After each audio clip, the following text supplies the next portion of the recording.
Hey everybody, what's going on? Today's video is going to be about last night's game number 3 where the Leafs blew a 3-0 lead to the Columbus Blue Jackets and ultimately fell 4-3 in overtime. After the game, I had a lot of different thoughts running through my head about the Toronto Maple Leafs and what they can do to be better for game number 4 later on today. But there was a few things that stood out for me for the Columbus Blue Jackets and I wanted to talk about those as well. Now, I've been seeing a lot of talk online, myself included, about how Seth Jones is an elite defender in the National Hockey League, and I decided to see, looking into the numbers, if that is actually true, judging from what we see with the eye test. There's a blogger I follow on Twitter by the name of JFresh Hockey, and he does a lot of analytics stuff for the National Hockey League, and I think he does a really good job breaking down Seth Jones' usage and what he does well for the Columbus Blue Jackets and what he can definitely work on to make him an elite defenseman in the National Hockey League. The one thing that really stood out to me in the article and it made me think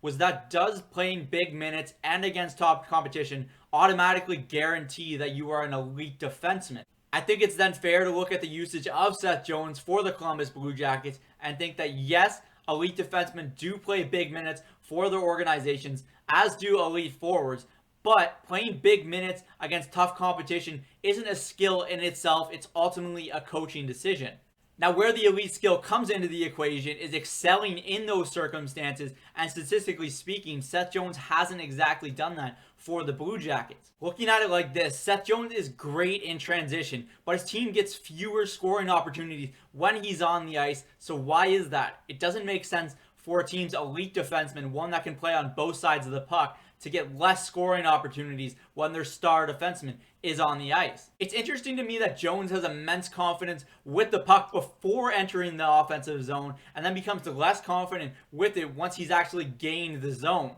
His stature and long reach ultimately give him that identity as being an elite defensive defenseman, but in reality, if you really dive into the numbers like JFresh Hockey did in his blog post, he's not nearly as effective as believed. Now, I'm definitely not a Seth Jones hater, and far from it. I think he's a very, very good defenseman for the Columbus Blue Jackets, but I think diving a little more into the numbers has opened my eyes into exactly the type of defenseman that he really is for this team. Moving away from Seth Jones for a second, I really wanted to talk about a Columbus Blue Jacket that has thoroughly impressed me this series, and that is Oliver Bjorkstrand. Now, he doesn't necessarily put up a ton of points for this Blue Jackets team, and I think that's one of the reasons he doesn't get the recognition he deserves, but he's a very good possession player, over 55%, and I think he fits the modern NHL really well. He's got great speed and good hands, and he's been a real big difference maker for this Blue Jackets team in this series. Now that I've spent 3 minutes discussing the Columbus Blue Jackets, I wanted to dive into 3 Toronto Maple Leafs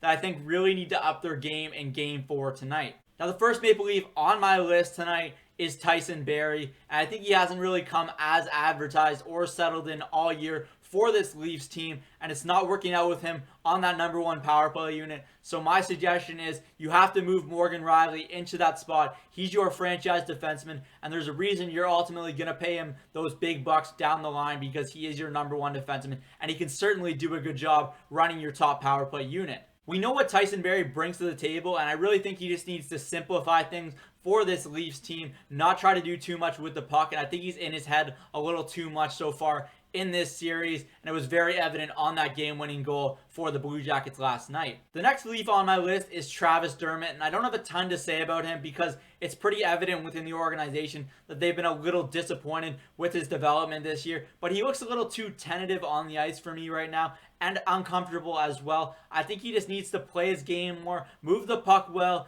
and efficiently, and just try to play the role that he can play because we know he's a talented defenseman and we know what he's capable of for this Leafs team. Now, the third Leaf on my list is one that some might be surprised to see there, but that's Maple Leafs captain John Tavares, and it's not because he's been bad in this series by any means, but I just expected a little more from him as the captain of this organization. I think he had a really good statement game in game number 2, but he hasn't been as noticeable as I'd have liked in games 1 and 3, despite the Leafs playing a dominant performance in both of those games, besides a few stretches here and there.